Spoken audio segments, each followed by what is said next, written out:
It's like 9:30 in the morning right now. All right. It's that time. Go. Really?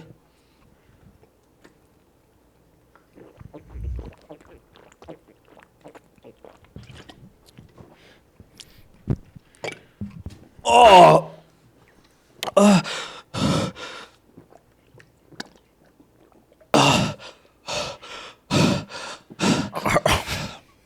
It's okay. It burns only for a second. Hey, welcome Welcome to Watch Cringe. I'm Brendan. Hey, I'm still Jay, and Today, this is a travel episode. We are visiting the Vortic Watch Company grand opening of their new facility right here in Fort Collins. yeah, and so for which camera is that one, right? Yeah. Yeah. So for people who don't know who Vortic is, one, get out of your rock, you know. But they are an American watchmaker that converts old pocket watches into wristwatches, which are huge. Huge. They are fucking huge in Huge. size and history. And sitting across from us quietly as we drank that bottle is none other than the owner, the timeless boss, as he was called by someone else, and the founder.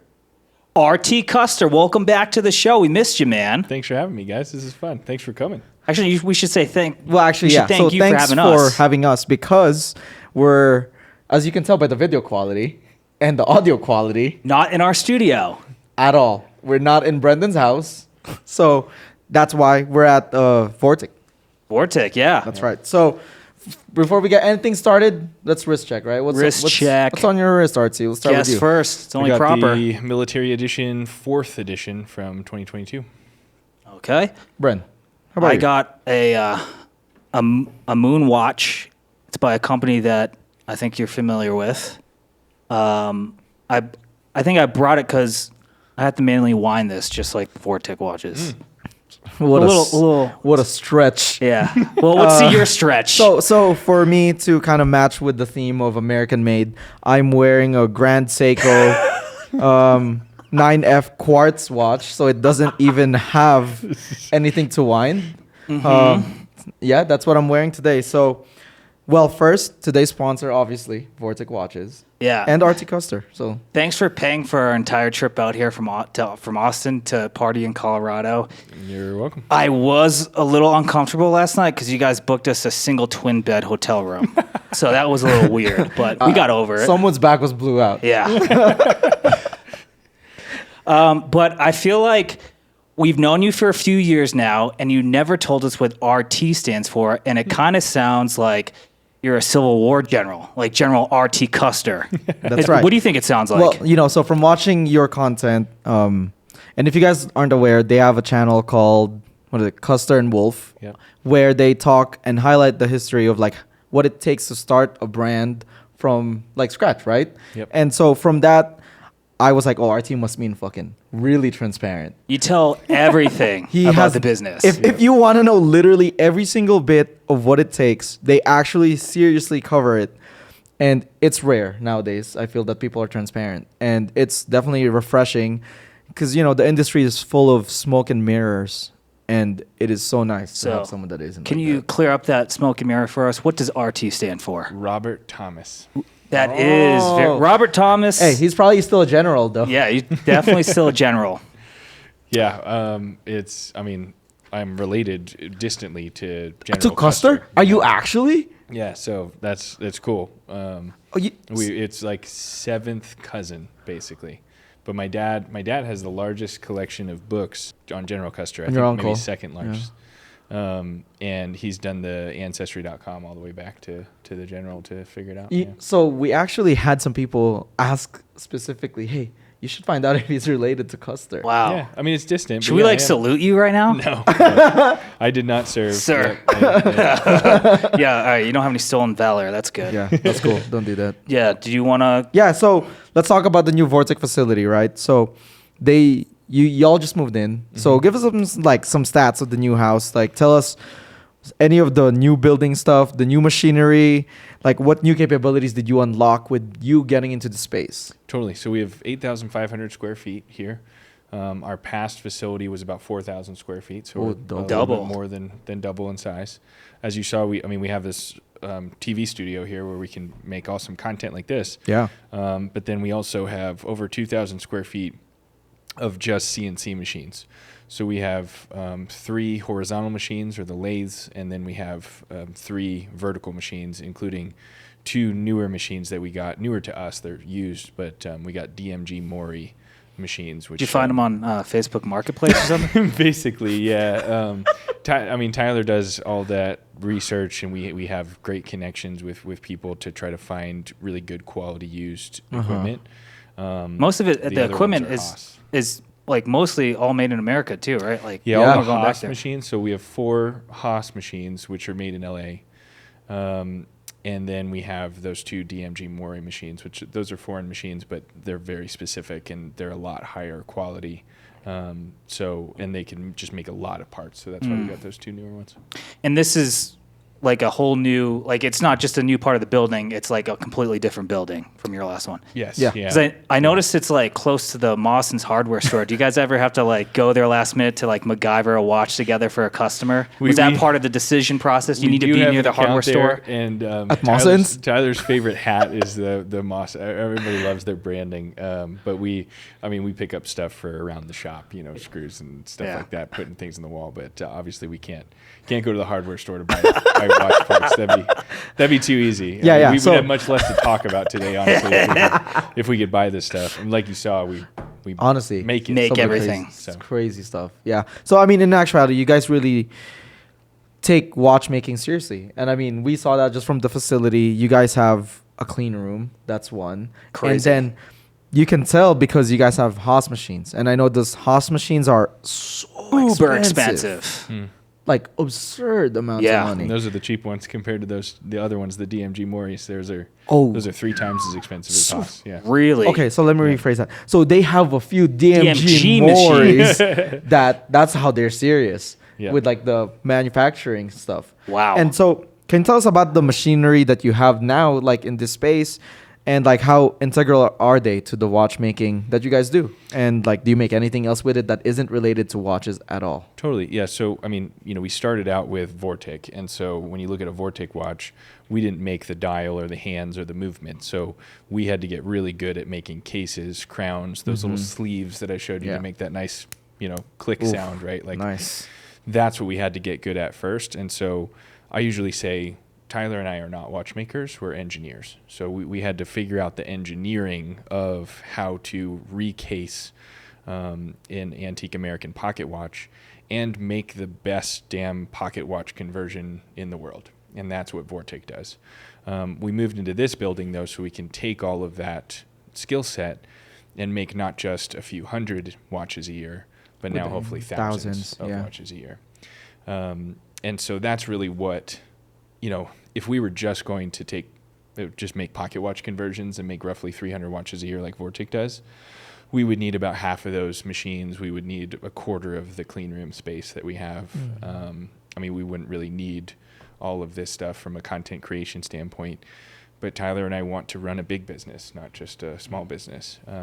And so that's what we're after. And we'll definitely get to the Colorado Watch Company and how that relates to that, how that intersects with that. Yep.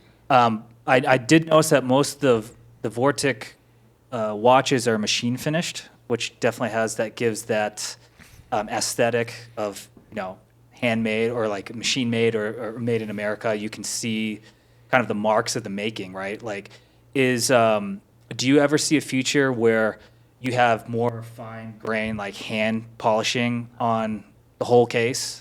Yeah, so some of our cases now, and you guys met Kent, our watchmaker. Kent has been diving into doing some hand polishing on cases. He also applied all of this loom on this pocket watch conversion. Oh, that's loom. So, and that was all hand done. And so we're getting into some of that stuff, and there's a few options if you look at our website where you can find, we call it the American Artisan Series, where we take a pocket watch and make it a wristwatch. This one is not polished. This one's fresh off the machine. But we do have some polished options where we're hand polishing at least the bezel. So those options do already exist. Yeah, and it's it's possible, and I can show you some of our polishing wheels and stuff like that. It's not really most of our business because especially with our new watches for Colorado Watch Company, we really like that aesthetic. Yep. And then we've heard a lot of people really like either the gunmetal finish or sandblasted finish on a lot of the parts. More rugged looking. It's Right? rugged. It's American made, right? Yeah, Like we're not. that's what it We're is. not hiding our signature, which is like on some of the new dials we showed you. We call them Colorado stripes, right? That's like right. We are leaving the machine marks on the case because to us it's a signature. It's like we built this, and we think it's cool. And obviously, I only need to find for Vortic 300 other people that think it's cool. Yeah. When we get into newer stuff, yeah, I think there is a market for everything for those kind of options. Well, I think we found it amazing how many parts that you guys are actually making in this facility, right? Mm. Stems, crowns, the cases, All in case one, backs, stem all and the- crown in one. Yeah, everything. There's so many parts that you're making. Do you plan to act as like a parts supplier for other U.S. brands to kind of foster American watchmaking? Yeah. So, and if somebody's been really following along, or for you guys, you've kind of seen the development. But like you mentioned, we have a YouTube show called Custer and Wolf Building a Watch Company, and we document everything that we do. Yep. And for the last year, we've been talking about building Colorado Watch Company, but we actually used to call it something else. We were MPC. going to name it MPC, or Mechanical Products Company. And we decided to save that name, Mechanical Products, which we already have trademark on and have like a lot of that stuff. We're going to save that name for a division of Vortic coming sometime. I'm not going to say soon because we haven't really got that far yet. But at some point in the next few years, we will start manufacturing cases, bezels, crowns, Wow. stuff like that for other brands. And that's one of the other reasons we wanted to partner with FTS down in Arizona, because they don't just do assembly of movements like their Americron and their Ameriquartz. They also assemble watches for other brands, and they help with sourcing. And they were some of the first people to ask us, like, hey, can you make some cases for us that are made in USA? Because we have a lot of watch companies that say, like, I don't want to just be assembled in America. Like, I want, can you make the case here? Can you make the dial here? All that stuff. And our answer to all that is yes. I mean, you saw we're making cases, we're making dials, we're making buckles. So we first are going to use Colorado Watch Company to prove that hopefully thousands of people want an American watch. And then once we see scale with that, making it all for ourselves, then we can continue to grow, continue to get more machines and more people, and hopefully make it for others, probably under that other brand. That's awesome. Under MPC, yeah. I mean, to me, that's like one of the coolest thing. And like you're speaking about your watchmaker, so kind of shifting away from the product, right? So I wanted to see from you, or wanted to hear from you, what is the day-to-day like in your shop as a watchmaker? Like, we talked to your watchmaker, so you can't honestly lie anymore. So we want to know like what you think. AKA Vibe check. Vibe check, yeah. Well, you saw the clean room right here. I mean, It was clean. Our clean Incredible. room it has the most natural light of probably any other place in the U.S. where a watchmaker could work. And that's one of the reasons, like Tyler and I walked in this building when it used to be a co-working space, and that whole clean room was all divided up into separate offices. There was like 5 different offices that you could rent for the day, and each one of them had their own sun tube in the ceiling to provide natural light, because a lot of them didn't have windows. And I think the light bulb went off for both of us. So we're like, if we open this up and it's just one giant room with like 5 or 6 sun tubes and huge glass block windows, like that room is just going to be so bright all day, every day. I mean, it's one of the reasons we're here is it's sunny 300 or more days a year in Fort Collins, Colorado. So like vibe check of watchmaking and building watches here, to be a watchmaker at Vortic, you're not just shoved in the corner, you're not shoved in a back room with artificial light and no windows. Like, you're right there, the main part of our building. Like, that's the first stop on my tour. Like you guys showed, like, this is what we do. And that I hope is a vibe that carries throughout, all the people that work here and all the people that we interact with. And even when we go down to FTS in Arizona, we wanted to make sure that, we vibe check them too, and we love them. Like Kunal and Gary and MJ down there, like they're our people. They care just as much as we do about making as much here. We say here, not there. Like, let's make it here. I like that. Well, it's interesting because you also did a vibe check at the Haas facility. I think your partner Wolf went down there. Yeah. Tyler went to the Haas facility, which And was he- and Billy went with him too. It was pretty cool. So he had some interesting things to say about that facility. He was impressed with the amount of data Yeah. that they were collecting, and for continual improvement, he wanted to implement that here at Vortic. And Yep. so I'm thinking, are you guys like counting how many times your employees go to the bathroom, how long their breaks are? Yeah, do you guys take blood samples to make sure that the stress level doesn't exceed limit that's Like legal? you're just pushing them on the edge, getting Yeah. the most out of the workhorse as possible. Yeah. So we don't do any of that. Just like any office space, I mean, we certainly have like cameras for security purposes, but no one's looking at those cameras during the day. It's mostly for at night, making sure nobody's doing anything weird in here and the lights are all turned off. And all that Ooh. stuff. Speaking of cameras. Yeah. Danny or Watch? We're always on camera all the time. I mean, Yeah. it's 2023, guys. That's right. But I That's mean, right. Derek, who you talked to, he's worked here for just now. I think a month from now it'll be 5 years. So, Yeah. Did they ever he's get- built over 1,000 watches with Vortic? That's what he said, yeah. Wow. Yeah, I knock on wood. Like we've found some amazing people. Yeah. And, It's a good family. I try to do the best we can to treat them like that. Right? Is And honestly, it make them feel welcome. seems very much They like seem that. happy. It was very family. Like we had lunch with them, and it seemed all genuine. Yeah. No one was like scared. Yeah. But maybe it's kind of like a North Korea situation. We're coming over here and they're putting up the whole show for us. yeah, like the windows. We'll have to come back like a random spot check on these guys. I did tell them in Slack that you guys are chill and to not, Chill. That's a why- good word. I specifically, I mean, William, I said like, hey guys, like these guys are cool. Like, don't change anything. Don't filter yourself. Yeah, Right? Okay. thank you for not. We were all on our best behavior last week when we had like Oh, yeah. 6 or Like 7 press. journalists in here. Oh, yeah. like that- real press. Yeah. Good thing we didn't show up then, right? No. You think you were in Europe then? So I was in go ahead. Europe. Well, I was going to ask you, back to your watchmakers, do you think they ever get scared? Because like antique pocket watches have ghosts? Yeah, and I mean that's pretty much confirmed. So, does your new facility have EMF? And are we safe right now? I think the "Are we safe right now?" question is just a philosophical question that I can't answer. That doesn't comfort me. Yeah, there's probably fucking ghosts in Yeah, here. there's definitely ghosts. I'm much less worried about ghosts than I am of just like the world ending randomly. I don't know how much you guys think about all this I stuff going don't. around where people are thinking about the Roman Empire and Whoa. all that stuff. Roman Empire. We did the Roman. We did some Roman workouts yesterday. Yeah, because I remember I said I blew his back out. Yeah. Well, we were doing a medicine ball catching game in squats. For the record, I specifically booked a room with 2 separate beds. So if you Huh, guys slept really? in the same bed, it was You mine. got in there like an hour early than me. Did you do something with the room? Whoa! So He's like, we only need 1 bed. Sorry. Yeah. So over the course of a decade of being in business, how has Vortic evolved?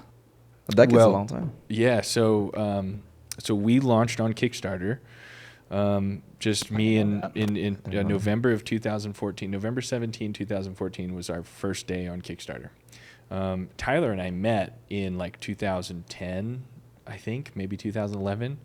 And so we've known each other for more than a decade at this point, and we've run businesses together for more than just Vortic. But I would say our partnership and this company has evolved drastically, much more through just being able to like really understand through deep conversations, both he and I making sure we're on the same page about what we're doing with Vortic, with Colorado Watch Company, with the future like MPC and other things we want to do, and then just trying to be transparent, not just with everyone in our podcasts and all this stuff that we do, and me trying to get on as many podcasts as I can, but also be super transparent with our team and just our team and our partners and other people. Like, we're not hiding anything, and I think we just got used to that way of doing business because for Tyler and I, we talk about it all the time. It's just easier, it's easier to say what you think. Yeah. And it's easier to be open to that feedback and to adjust and evolve. And that's, to really answer your question, I mean, we've grown exponentially from just the 2 of us and Andy, who did our original design and photo and video for that first Kickstarter almost 10 years ago, to now having, I mean, there's 10 people in this building and obviously thousands of square feet. And a all couple that stuff. ghosts. And there's probably, I mean, this building actually was built in 1946. So Yo, mean, quit fucking with me, man. there's I some, think I feel a presence there's right some now. stuff, yeah. But you know, I think we've evolved. What I was trying to say is we've evolved massively emotionally, right? And like, just what do we really want? What are we solving for? Is what I ask myself a lot.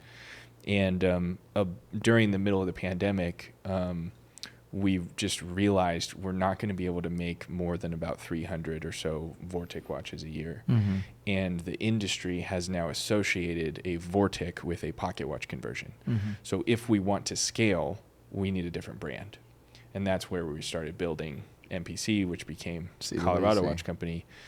And then, you know, people forget that we're called Vortic. Like, they can't remember, like, you know, what's that The company? military watch, dude, or That- the pocket watch. Yeah, well, company. they're like, it's that Colorado Watch Company. Yeah. We're the only Colorado Watch Company. So that brand was just a no-brainer, because now people are just, it doesn't matter if they remember the company and our name and all that stuff.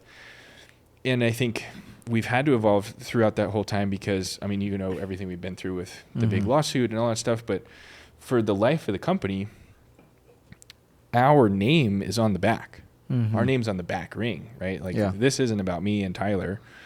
This is about Elgin and the history of Elgin Watch Company and all the pocket watches that they made in that factory, which probably has ghosts. I mean, that's like for sure. 200 years old, right? And so, yeah, I think the evolution is a mixture of the evolution of Tyler's and my partnership, the evolution of all these amazing people that we found and kind of gathered to work on the same passion, which is, can we make a watch in America?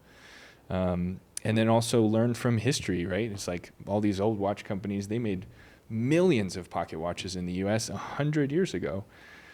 Why can't we make a couple thousand? You know, what's the difference? Yeah, so with you like saying like the American thing, right? So how do you see American watchmaking distinguishing itself now from the rest of the horology scene, right? So seeing as railroad pocket watches were inherently American, how do you see American watchmaking now? As because I see you as the forefront runner for it. Thank you. I mean, I think when you talk about American watchmaking, you probably should first talk about what I call the great American watch companies that were 100 years ago, right? Elgin, Waltham, Hamilton, Illinois, Elgin, you know, all that. And then getting more modern, I think the first name that should come out of your mouth is RGM. Mm-hmm. You know, Roland is, he's been making watches as long as we've been alive, right? He's so cool. And he's the best. There's obviously new companies and other competitors on the scenes and other people that are focused on certain things. And that's why our new Kickstarter campaign for Colorado Watch Company, the question that we're asking now is, can we make a watch that'll last a lifetime, as American as possible, for less than $1,000? And some of the things you have to talk about in there is value and scale. So to answer your question, I think you really have to ask yourself, what is the definition of an American watch company? Mm-hmm. Are they focused on American made, right? So there's that new company, is it J.N. Shapiro? Yeah, Shapiro. And they have 100% American made, right? And they're tens of thousands of dollars, but they did it. Yeah. So obviously his goal is, I want to make 100% of the watch in America. Awesome. Obviously, when you have a goal like that, price point kind of goes out the window. Yeah, his pricing is... But you know, it's probably worth every cent, and there are customers that will pay that. But now you're talking about, a very small number of watches, right? Mm-hmm. Let's say dozens a year, maybe. Then you get into RGM, which is his focus, and I don't want to put words in his mouth, but his focus is much more on just overarching quality. It's less like, can I make 100% here? Can I make it the right way? And can I make as much of it in-house as possible? And the stuff that he's doing in Pennsylvania is outstanding. You know, and then there's other people like Weiss doing similar stuff. It's like, how much can I make in-house? How much can I do myself? How much can I do with a small team? And then you have the flip side of that with Shinola, is like, how can we assemble a watch in Detroit, and not just assemble one, but assemble like 100,000 a year? Yeah. So they're on the whole other side, right?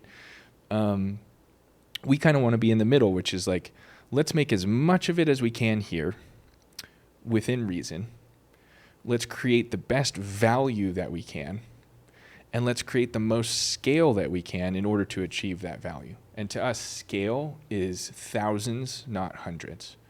So with Vortic, we can proudly stamp made in USA on this watch because we're cheating, right? We're using an old pocket watch. It's 100 years old. It was made in US back then, and we can make all the big parts.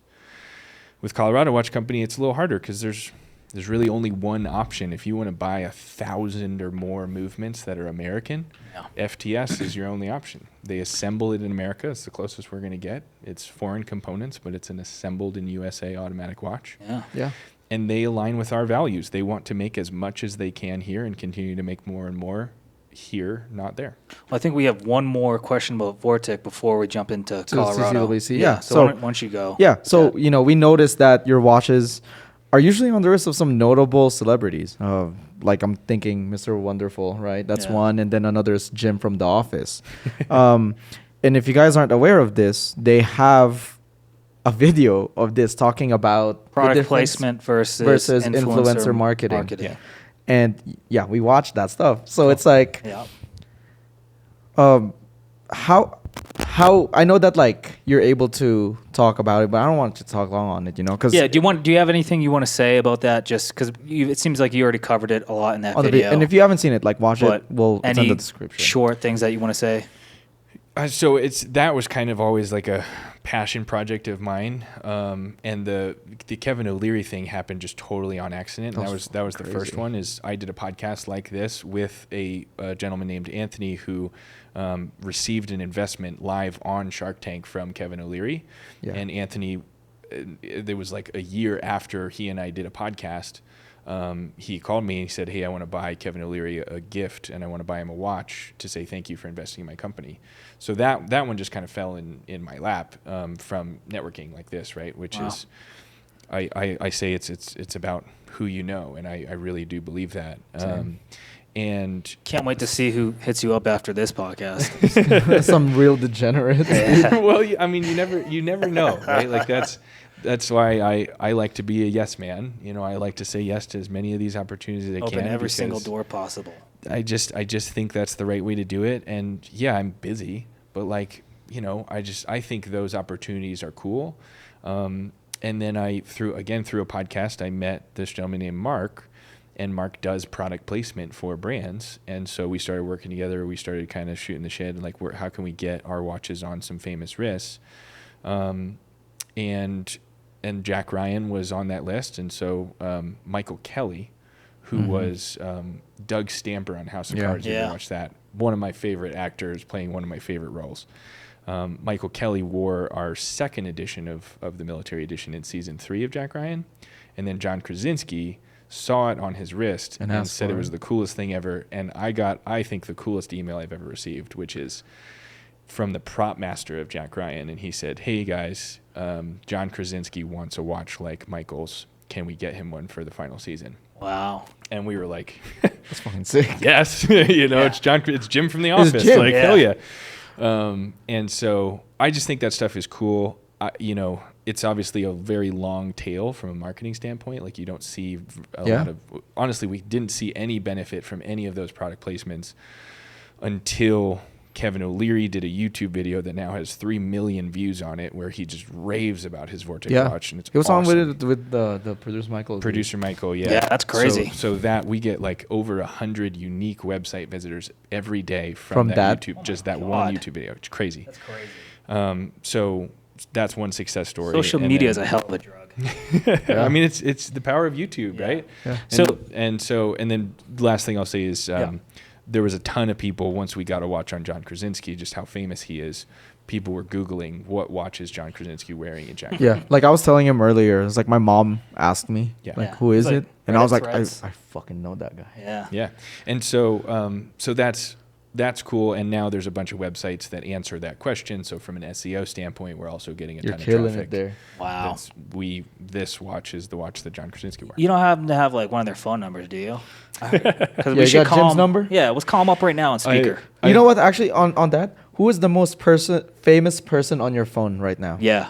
Probably Michael Kelly. Let's call him. Oh shit. Speaking for Call him. No, I mean, he's one of the nicest people I've ever met. he doesn't play a nice person on the show. Well, I've No. had. He's like a silent assassin. I think that's badass, but like and that show was so well done. I thought, but, Until Kevin's thing.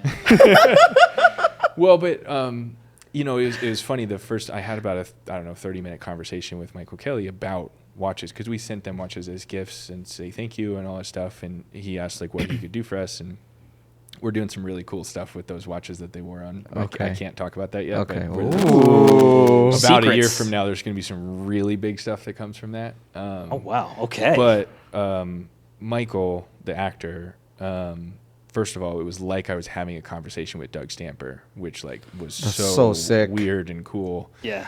It's enough of Vortic. Let's talk about Colorado Watch Company, your new venture. You have an ambitious goal of creating a mostly made in America watch for under $1,000. Yep. How do you plan on accomplishing that? Well, first step is scale. So in order to produce a watch of this quality and create that much value from a price standpoint, the other factor in that equation is scale.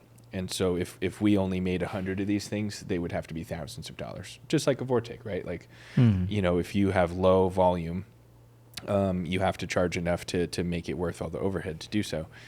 So now that we have a company that we can make thousands, not hundreds, that's our goal, is just to tell the world and hopefully sell, thousands of watches a year and not just hundreds.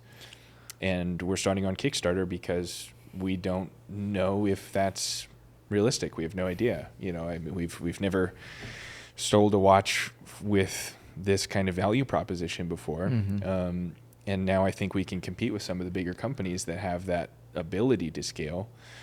And I honestly really hope that people value the same things that we do and want things to be made in America and want things to be transparent, like we talked about. And hopefully we sell hundreds of watches on Kickstarter in that 30 days, which from a projection standpoint would assume we could sell at least 1,000 a year. Yeah, no, I'm pretty sure you'll kill it. One, you're going into a untapped market because these watches are small. Or they are, I guess, and what it is, it's like wearable for people like me who have dainty ass wrists. Yeah, it's the other side of the customer base that you haven't been you have tapping. That's untapped For you. you. For it's Untapped untapped. for Vortic. For Vortic. And the American Yeah. watch Watch. space. Yeah. That's right. I And so see that, yeah. you're going to be releasing two watches. One is the field watch at 40, right? Or is it 42? 40 millimeters. And then the GCT at 42. 42. Yeah. So you want to just talk briefly about it, like, at all? Because I know that we're going to be like seeing them soon with the Kickstarter. Yeah. Well, so We have them right here. Actually. yeah, so the field watch, and like we talked about, the point of the field watch, and this is Tyler's watch. So to take one step back, Tyler and I are making the watches we've always wanted to make. We've run a watch company for 10 years, but we have to take the old pocket watch dials and movements and turn them into wristwatch. So we only have so much ability to make the final design and have final say over the product. So this is the watch that Tyler wants to wear every day. So this is the field watch. And, Tyler, as an early 30s millennial, wants a watch that's less than $1,000. Yeah. And wants just one really high quality automatic watch that he can put on in the morning and not worry about whatever he's going to do that day. And this is his daily wear. We also, tried to design it in a way that would be a little more mass market, right? So it's 40 millimeters. It seems like a perfect size for an everyday wear watch. It's all machined from billet titanium. So this one solid piece of steel on your wrist. So it's not light, but it's not too heavy. It's automatic. The movement's assembled in America. And so we can say 87% of the cost of this watch is American. And we're being hyper transparent. So on the Kickstarter campaign, there's going to be a little graphic with an exploded view of all the different parts and pieces. And it'll we're gonna say point where. to, the crystal is in New Hampshire and the movement's assembled in Arizona from foreign components. And, the case and crown and buckle and all this stuff is Right Fort Collins, here, Colorado, Fort right? Collins. So Collins. I think that's a French colony. Collins. Yeah. Collins. 18th century. So that's the point of the field watch, is to really answer that question of, can we make a watch in the U.S. for less than $1,000 that you can wear every day for life? Like, this is something that will last forever. It costs less to repair it than it does to replace it. That's amazing. And what we say in the Kickstarter video, which I realize we got to show you guys the Kickstarter video, is we live in a throwaway economy. And if you're tired of that, get something you never That'll throw last. away. That'll Like last. this isn't it. You can hand this down to your kids, right? Like, that's the point of the field watch. Yeah. And then the GCT watch, which is my watch, I wear the military edition every day. Since we made it in 2019, this is my daily wear. I've worn all the different versions. I love this watch for the military history. But it's big, right? I have a very average wrist. I don't know about average. Relax. Yeah. That is not hey, average. That's making us feel unaverage. Inadequate. Yeah. From my research, a 7-inch wrist is very average, which is I'm exactly 7. And so I think we 3 can debate inches that. is big. We can debate that later. But a 42 millimeter version of my favorite watch. Look how small that looks, bro. Crazy. Holy crap. And that's the point, right? Is like, now, because we get so much great feedback on the military edition, but it's big. It's manually wound. It's 100 years old on the inside, or I guess 80 years old. And it starts at $8,000. So it's not for everyone. And that's what we say in the campaign, is a Vortic watch is amazing, and it's made in USA, but it's not for everyone. So let's make something that's for everyone. 42 millimeters, automatic movement. The dial kills it. I basically kind of pitched Tyler and Sky, our engineer, on this idea, and this is what they came up with. Yeah. So we talked about the team, but like, holy shit, right? Like, look at that execution. And so that's the point of this watch, is 100 meters of water resistance, a screw down crown. That's the screw down crown system is made in Colorado. Like, that whole thing was made here. You saw how we do it. Guys, it's cool. The stem and the crown are one solid piece. Yep, and that's for the field watch. It's all one solid piece with the crown guard like that. It's the disgusting crown and the field guard on the field watch is just amazing. Yeah. And the movements and then are this is spectacular. The movements are FTS, which you mentioned earlier, and that's the only. Correct me if I'm wrong, but that's the only watch manufacturer that assembles watches in America, or one of the few. If you add at scale to that, and you define scale as thousands, not hundreds, then I think that's accurate. Okay. So it's Fine Timepiece Solutions in Fountain Hills, Arizona, and they work just like us. If you guys go down there, they will show you everything. They will show you everything that they do. They're super transparent about what they do, and they, from the beginning, have started with, how do we make as much here as possible? And so they started with a quartz movement, and now they make an American-made quartz movement, because they started with just assembling a quartz movement here, and now they're making a lot of those components, and they can say this is an American quartz movement, and they call it AmeriQuartz. What we use is the Americron. Okay. And the Americron is an automatic movement that's assembled in Arizona from foreign components. But like we say, it's the most... I think what we say in the Kickstarter, which we believe to be accurate, is it's the most American movement at scale. Okay. Again, meaning thousands. Like, we can hopefully scale Colorado Watch Company to the point where we're ordering thousands of movements a year from them. To my knowledge, no one else is able to achieve that scale, even just from an assembly standpoint. And over time, we've talked to them. It'd be great to make more and more of those components, starting with perhaps like the rotor, some bigger components that we could make here. But again, the field watch is 87% by cost American, and the GCT is 89% American. 89. And we're really freaking proud of that. It's hard to do that, and also keep the price at the price $1,000 and $1,400. It makes no sense. So with the watches, seeing them, by the way, firsthand, my absolute favorite is the GCT. It is so good looking. It can do, to me, it's like the perfect watch. And like Brent can probably attest to that. Like, I don't buy watches I don't buy watches anymore. And there's not really much in the hobby that like excites you. That excites me. Yeah. Like, because most of the shit that comes out nowadays is so boring. But this, I think, is one that is going to be a true game changer. Well, and to buy a watch from a company where you know what differentiates them from almost every other player is that Baby, they you're- actually have a facility. Fucking, you're American, baby. Bald eagle here. Wow. Hell There are a lot yeah. of bald egos in Colorado. But So- it's, that's the point is like, I want when somebody sees this content or, if somebody sees the other things that other people are writing about us, that's why we paid for your trip out here, because we want people to do that. I want people to get on an airplane, fly to Denver. It's a 60-minute drive from the Denver airport, which is the third largest airport in the world by volume, if you didn't know. Very easy to get to. Mm-hmm. Get to Fort Collins, Colorado. I'll open the door for you, and I'll show you everything that we do. He did open the door that's the for us. point. Yeah. Yeah. It's also 40 minutes with 2 toll roads. So Keep that in mind. keep that in mind. And Pay the extra rental for the fast car. Yeah, exactly. So So, I mean, yeah. And you know what? Everyone, I'm sure of it, is able to appreciate that you're bringing back manufacturing here. You're taking it back home. You know what I mean? And having a watch that you could say is made in America, or at least 87% or higher. 89% of it is here, from the tang, like the buckle to the case. To fucking Even the everything. outer Even case. the outer case, right? Even the Otterbox box. made in Colorado here. So Otterbox is a Fort Collins, Colorado company, Okay. which Mhm. is cool. But the Otterbox dry boxes are made in Mexico.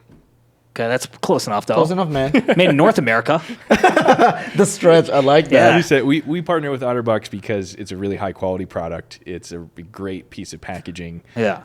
They used to make and- iPhone cases, right? And Oh, they- yeah. yeah. Really how I- expensive that's how I ones, know too. them. Yeah. Yeah. Well, they make a fantastic product, and it's a local company. So even though it's a $1 billion company, they're right here in our $1 billion? Dude, Some mass well, plastic? it makes sense because I remember their fucking cases was like this That's thick true. and $80. Yeah. And they sell a lot of them. I know. every year. Yeah, dude. As long as there are grandmas and grandpas in this world, they will always sell a case. So we talked about like all the components and where they're assembled. Yep. Went a little bit into where they're manufactured. How about the materials? Like, where's your steel source from? So that I don't know. We'd have to talk to Tyler and the team Okay. on where all of the raw materials come from. Yeah.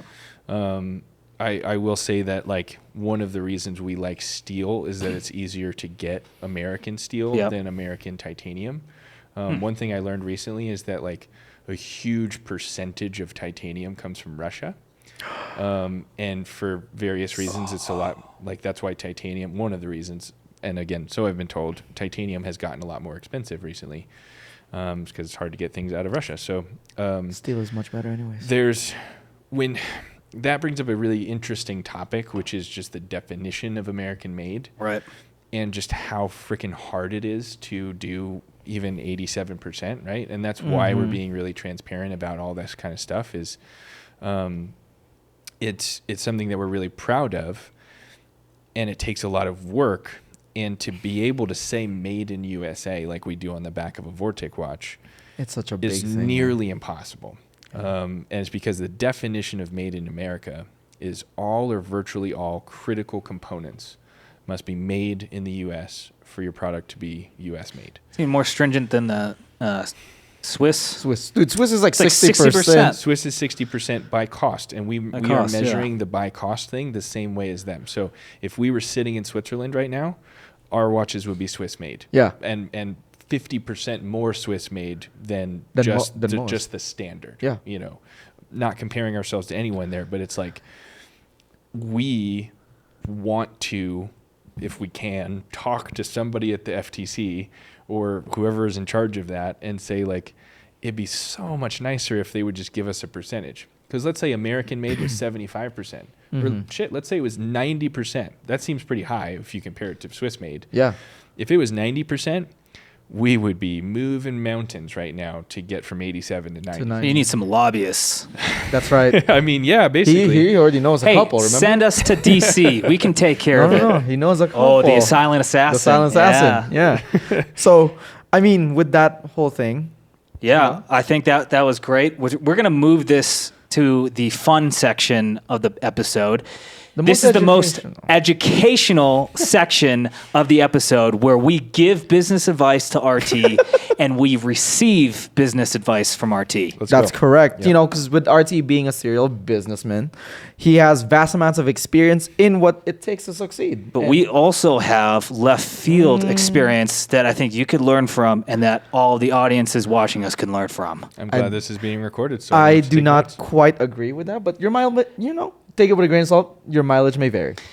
So this is a hot tip for Vortic Watch Company. Let's go. Start a plastic surgery practice that does wrist filler so people can wear your watches. That's a 2-for-1 deal right there. 2-for-1. It's so funny because I just had this phone call from one of our newest customers, and it was a personal connection, and he'd never seen one of our watches in person, and he bought one, and he said, "I'm so sorry, but like it's just too big." And he said, before I called you to say it's too big, he said, I literally Googled like, how can I make my wrist bigger?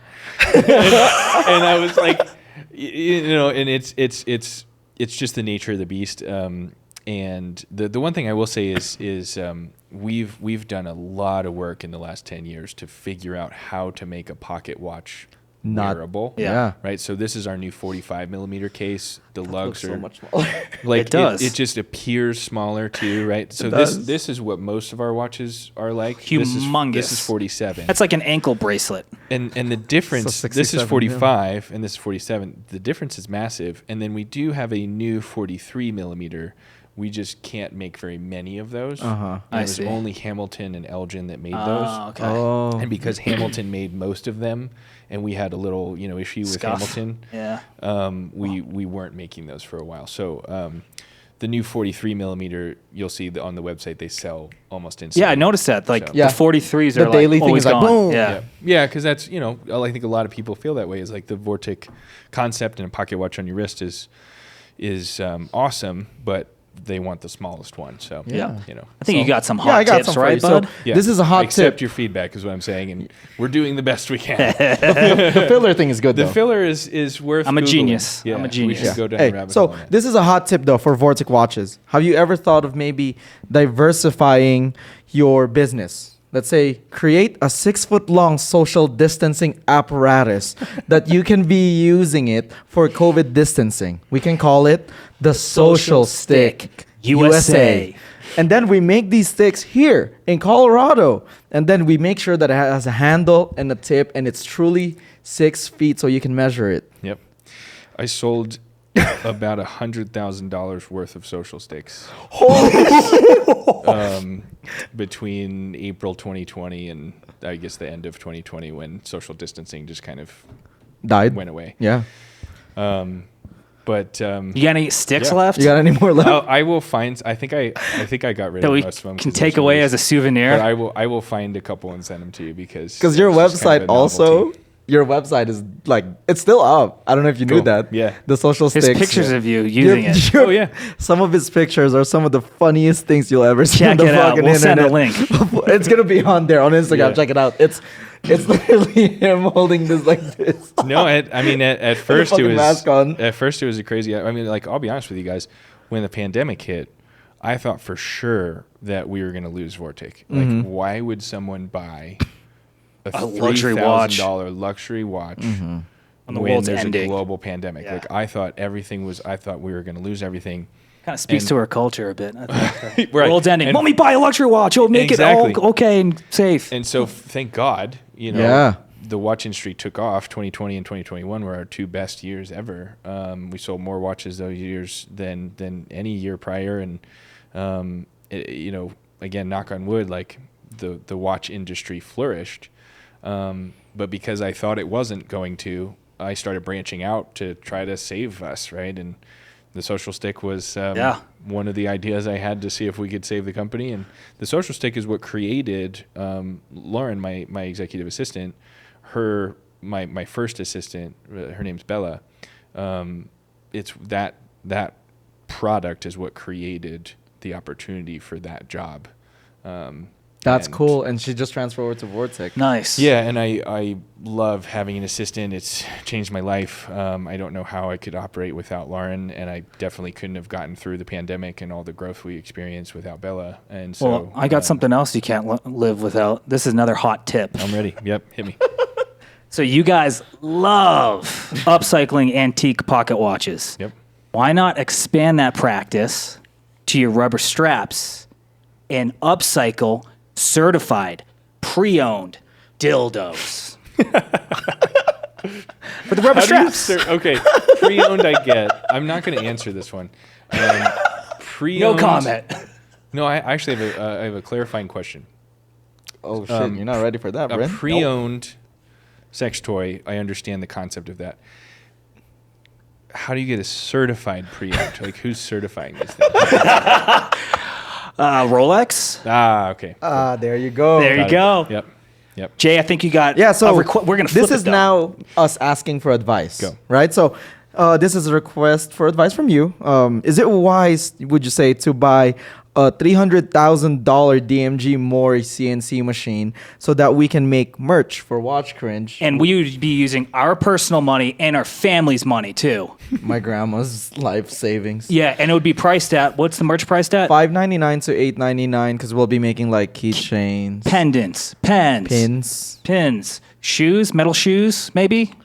You know, it's funny because someone sent me, it was like, I mean, I get these pitches all the time via email. You guys probably get them too, like digital marketing companies and marketing companies. They're like, we can, change your life and your business and grow your business, all this stuff. One of them sent me a client example, and it was a pen company. And he said this pen company with like a decent website, like it was okay, is making like $180,000 a month selling pens. Okay, we're buying Facebook, with just Facebook ads. And that DMG machine, the Swiss Turning Center, Yeah. that thing could pump out pens. So We're buying that machine. I don't know if the world needs more pen companies and stuff like that, but like, Well, they'll definitely need Noodler ink if they get. That's more right. pens. I mean, They it's do need Noodler. it's a thing. Like there are people that are making keychains and coins, Moving and that much stuff like volume? and just printing money on mostly Facebook ads is what this guy said. So I got a request. So I want to start a watch brand called Time Trackers Timepieces, where we make an entire watch out of upcycled railroad tracks. And I'm talking about even the crystal is made out of iron. So can your factory turn iron into glass? Is that possible? No, just no. Oh dang! I honestly Yeah. thought he would. Yeah, I thought say. he might have something. Yeah. He's been I'm- pulling I'm- things out of the hat. Well, like, I'm laughing because I got an email, I don't know, 4 months ago with somebody who has like over 100,000 railroad ties. And it's like a city, and they don't know what to do with them, and they wanted to recycle them, and they were like, hey, do you want to try to turn these into watch cases? And I was like, that's a cool idea. And Tyler and I talked about it, and it was like, it's an interesting idea, but like, first of all, a railroad tie is, Yes, it's not like, yeah. who the heck, like, where the hell are you going to put these things? And then you got to melt them down. Yes, It's not like, yeah. who the heck knows? But I just think, upcycling is obviously fascinating and close to our heart. So maybe then. That's amazing. In the future, maybe I'll hit him besides back the up. glass, taking anything railroad and turning it into a case is totally feasible. But not the glass. But not the glass yet. Definitely. What do you think about it'd be our- hard to tell the time? Yeah. How about the title? How about like timepieces? We have like a Power Rangers kind of move. He has one. He has one. It's pretty I'm cool. into Power Rangers. Yeah. Okay, cool. Yeah, because you have kids. Yeah, little kids. Yeah. I think you have one last Yeah. request. So I do have this request. So, what is Fast Foundations, and is it an MLM? And if it's an MLM, how do I invest? Because I heard you can make fast money with it. So you're saying MLM, and that is, just to clarify for anyone still listening, if you've made it this far, MLM is a multi-level marketing company, But it's not pyramid scheming. which is So- different from It's just pyramid shaped- It's scheme. just shaped like a pyramid. Yeah, it's shaped like it's shaped like a triangle. Like a triangle. You're the one that's saying it's a pyramid, so it's all about That's right. perspective, right? If you get in early enough, Then you're at the top of the triangle of wealth, and So it's funny you asked about. So Fast Foundations is a mastermind that I've run for about a year, and I love helping small business owners, and I love solving that problem of how do I get to. There's a really great podcast called My First Million, and they talk about like how to grow a business past 7 figures, and I just love that process of creating an idea and trying to scale it is always so fun. So my friend Jim and I have been running that mastermind. It's a mastermind that I joined in 2019, And now you're running it. and we actually bought it from the founder of that mastermind, who's a friend and a mentor of mine. And the reason I love it is because I joined it first, and Chris, who ran that mastermind, in that room is where I got really interested in email marketing. And fast forward to today, email marketing is 42% of our business, 42% of our revenue. And so there's a few little things in business that if you learn them, you can really make huge headway. And I think the best way to learn things is in small groups of people. And the concept of a mastermind, to answer your question, is not to be a pyramid and not to be that kind of stuff. A mastermind is, as the tide rises, all ships rise. So you're sitting around a table with a bunch of other small business owners, and you're all helping each other. And it's all just kind of trying to rise the tide, right? So not an MLM. it's not an MLM, and it's honestly something that I don't know if I'm going to keep doing because, like I told you guys before we hit record, when it was just Vortic, when we were just making a few hundred watches a year, I had extra time, and also when the pandemic hit, I thought we were going to need extra money, and so I started all these other things, and I was doing all these other things. Now that we have Colorado Watch Company, I mean, I'm all in. Like this is There we go. big. So any last comments or anything that you want to say before we close the show? Because that concludes the episode 52. That's right. Thank you. Yeah, I would just say thank you guys for coming. Thanks for taking the trip out here. Thanks for the twin bed, man. Yeah, I appreciate it. And you're welcome. But you know, it's just been good to know you guys, and anything we can do to show the world. Like in our Kickstarter video, we say show, not tell. Right. So I like that. We're not just telling people made in USA or You're whatever. show it. I want to bring as many people here and say, we make this on that machine, and I'm going to hit this button, and I'm going to show you how we do it because come I down, just y'all. think that's easier. For real, like Come you down. guys, check it out. Make it a vacation. Say like, oh, take the significant other. Say, well, we're gonna go hiking, and be, oh, this random like watch Leave 'em a factory little here. bit. Like, That's so what? weird. There in Fort Collins. Yeah, the French colony from the 18th century. That's crazy. How would there be a watch thing there? I thought that would just be hiking. Yeah, I thought it was in driving by. Switzerland. Yeah. Just driving by. Crazy. What the heck? Well, why don't we do close with an ASMR? I think that your watch, the clicking of the crown. click. Let's use this. Let's do that a few times. Quiet on the set, everyone. Quiet on the set. And you can.